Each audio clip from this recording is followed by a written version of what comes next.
On va retirer la musique, hein. Bonsoir à vous, bonsoir, bonsoir. Bonsoir, Kosovo. Kosovo, bonsoir. Qu'est-ce que je raconte? Moi, j'avais une idée de racontage.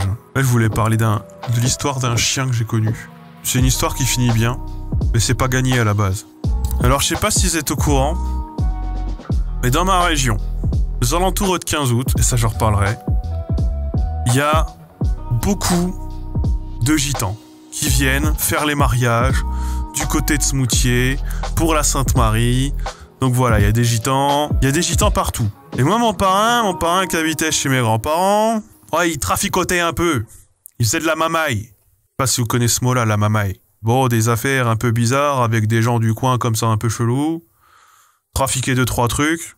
Et je sais pas trop quoi, un jour, il a fait des affaires avec des gitans. Je me souviens, j'étais là.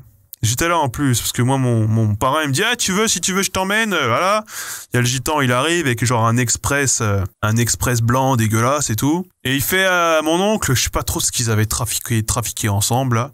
Et puis il fait « Bah voilà, pour te remercier, je te file un chien. » Alors mon parrain, il m'emmène, il me montre les chiens, il y a des chiens gentils, etc. Et voilà pas que mon parrain, il se ramène chez mes grands-parents avec un clébard. Truc de base, tu fais du commerce avec des gitans, tu te fais payer en chien. Quelle race? Bon, c'est beaucoup demandé. Ça devait être entre un épagnol breton et un cocker, genre. Ça devait être entre deux trucs du genre. Un chien de la casse, quoi. Un petit chien de la casse, tranquille.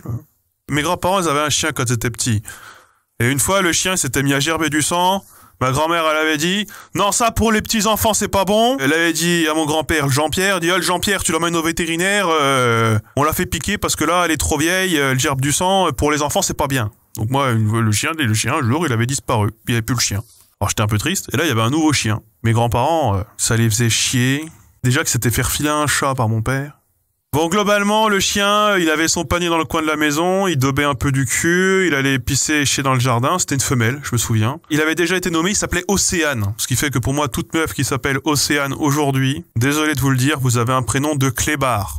Vous vous appelez comme le chien de mes grands-parents. Et il était là avant dans ma vie. C'est comme les meufs qui s'appellent Faustine. Vous avez un prénom d'âne. Parce qu'il se trouve que je connaissais des gens qui avaient un âne qui s'appelait Faustine. Et pareil, l'âne, il était là avant dans ma vie. Désolé, Faustine Bollard. T'as un nom d'âne et de bouteille d'eau. Je crois qu'au bout d'un moment, faut dire les choses. Bon, il s'est passé des galères ensuite, parce que le chien, il voulait pas trop avoir le chien, donc il le promenait pas trop, le chien. Ou il avait un grand jardin, il faisait sa vie, mais globalement, c'était un chien, bon. Mes grands-parents, ils aimaient pas trop s'occuper des animaux. Je vais vous skip la partie où mon grand-père, il se met à taper sur ma grand-mère et que ma grand-mère, elle se met à venir vivre chez nous. Ça, je vais vous skipper cette partie-là, mais globalement... C'était une maison où les choses ont tourné à volo, l'alcool est passé par là, vous connaissez TMTC comme on dit. Ma grand-mère se retrouve à vivre chez moi, dans le sud de la Haute-Marne. Le chien reste avec mon grand-père et mon parrain, les deux picolent un peu trop. Et globalement, le chien, il s'en occupe plus, il lui tape dessus. Le chien a peur. Quand on va voir le chien, après, le chien a peur des gens. Il lui donne pas à bouffer tout le temps, il a de l'eczéma à fond partout. Globalement, le chien dans un état précaire. C'est aussi pour ça que je suis... Petite parenthèse, opposé au commerce des animaux, se faire payer en chien, c'est pas du boulot. Après, quand t'as des gens qui se retrouvent avec un chien qui en veulent pas, comment ça se passe mal, ça se passe pas bien, ça se passe pas comme il faut. Hein? Donc le chien au bout du rouleau, le grand-père au bout du rouleau, le parent au bout du rouleau, tout le monde au bout du rouleau. Sauf que le chien, il peut rien. Bref, le chien, là, il commence à vieillir, hein. Il doit avoir 8-9 ans déjà. Puis là, mon grand-père, il meurt. Alors là, on va plus le voir à ce moment-là. Mon grand-père, il tombe, pète le col du fémur, il se fait retrouver 3 jours plus tard, emmené à l'hôpital, boum, 3 jours encore après, il est mort. Le chien, il est tout seul dans la maison. Qu'est-ce qu'on fait? Du coup, avec mon père, on prend la bagnole et on va chercher le chien. Et voilà pas qu'on se retrouve avec un chien à la maison. La grand-mère qui retrouve le chien, du coup. Et là, on te requinque le chien. Là, on te le requinque, mais 2000. On lui fait les shampoings, on le lave. Je promène le chien. J'aime pas les chiens. J'aime toujours pas les chiens d'ailleurs. Ça me faisait peur. Faut les promener. Ça pue. Ça fait des gros tas de merde quand ça chie. Et en plus, ça fait partir les chats. Et moi, mes chats, j'y tenais beaucoup. Voilà, ouais, team chat de ouf. C'est pour ça que j'ai des chats. Pour ça que mon Instagram, la moitié des photos, c'est des chats. Abonnez-vous à ma page Instagram, évidemment. Mais voilà, le chien, je lui fais faire le tour du quartier 2 fois par jour. Il pose ses gros paquets de merde partout dans le quartier, ça rend fou les gens. Il y a des merdes de chiens comme quand on sort des merdes de chiens dans le jardin. Normalement, il n'y a pas un chien dans mon lotissement. Et là, il y a ce chien qui arrive. Et juste petite parenthèse, il y avait complètement des chiens dans mon lotissement. À 2 maisons de chez moi, il y avait 2 chiens. Parce que c'était une meuf de ma classe, elle voulait des chiens quand elle était petite. Donc quand elle devait avoir, je sais pas, 8 ans, ses parents, ils lui ont offert 1 ou 2 chiens. Sauf qu'ils voulaient pas les chiens à l'intérieur. Du coup, ils leur ont construit une cage de, je sais pas, 4 mètres par 4 mètres. Ils y ont mis les chiens en dedans. Je crois pas qu'ils soient jamais sortis, ces chiens, de cette cage. Quand on passait derrière, ça daubait de ouf, de ouf. Ah, ça puait la merde. Et nous, c'est ce qu'on voulait pas faire. Et là, se pose la question du... On peut pas garder ce chien. Déjà, le chien, il est triste. C'est pas une vie pour lui d'être là. Nous, ça nous arrange pas. On n'a pas demandé à hériter d'un chien. Quoi qu'on fait? Elle a mon père. Efficace quand même. Il trouve un paysan qui a une ferme, qui a plein d'animaux, qui a du terrain. Et un jour, on a emmené le chien. On a emmené le chien à la ferme.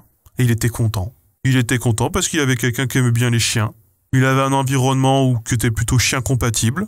Et le chien finit par mourir de vieillesse dans cette ferme. Le vieux est mort entre-temps. Et le chien a continué sa vie dans cette ferme. Il a fini par mourir dans la ferme. Je repense souvent à ce chien quand même parce que... Tu sais, t'aimes bien tes grands-parents, toi, tu les aimes bien. Mais t'aimes pas les gens qui font du mal aux animaux.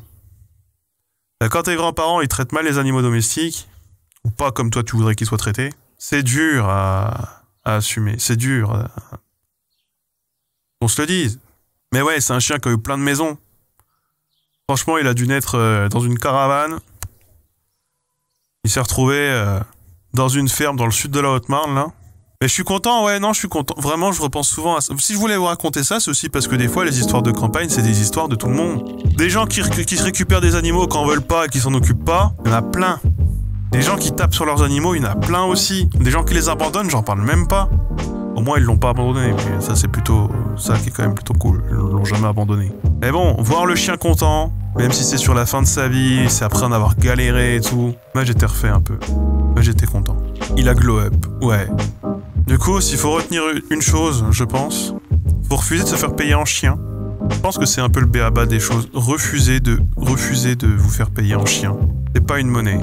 Appelez pas votre chien Océane, ni avec un prénom qui est donné dans la génération, puisque vous allez faire des traumatisés. Voilà, moi je ne peux plus regarder une fille qui s'appelle Océane. Si jamais une fille, elle me se présente à moi, elle se me dit Océane, je fais non. Maintenant, pour moi, tu t'appelles Maryse. Quand vous récupérez les animaux, faire plaisir à quelqu'un, c'est... Adopter les animaux pour faire plaisir à vous, c'est déjà pas mal. En fait, il y a beaucoup d'histoires d'animaux que j'ai racontées où les animaux, ils finissent par mourir. Là, l'animal, il a fini par être heureux, quoi. Bon. Je sais que c'était pas très préparé. On n'est pas dans le top tier des anecdotes, je sais. Mais les histoires normales, ça fait du bien aussi de temps en temps. Allez. Au revoir. Au revoir, les gars. Au revoir.